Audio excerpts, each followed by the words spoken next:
Guys, what is happening with Kris?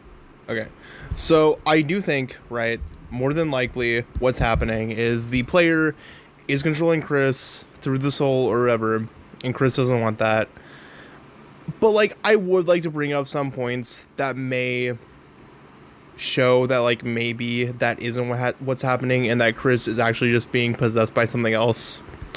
So, like, for example, like, why would Kris, like, slash Toriel's tires? That's just, like, a weird thing. Like, I guess it might have been to just, like, get Undyne there for the night to, like, capture her or whatever. Um, I don't know. But then, like, also, honestly, Kris just, like, walks really weird at the end of chapter 1 and chapter 2. Maybe not so much chapter 4, if I'm remembering correctly, when you have that section where they're fighting with the soul. But, like, in chapter 1 and chapter 2, they do kind of walk weird, which may imply that, yeah, I don't know.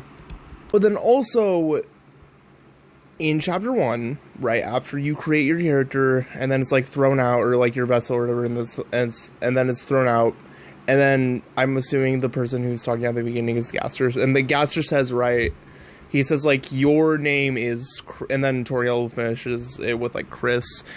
And so, like, I kind of think that maybe the player is supposed to be Kris, right?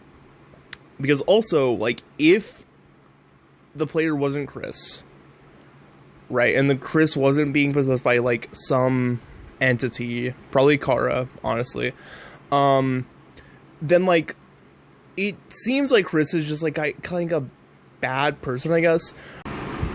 But yeah, I do think that, like, more than likely it is probably just, like, the soul slash player is controlling Kris. I think that that's probably what's happening. I just wanted to, like, talk about some points that may lead to a different conclusion.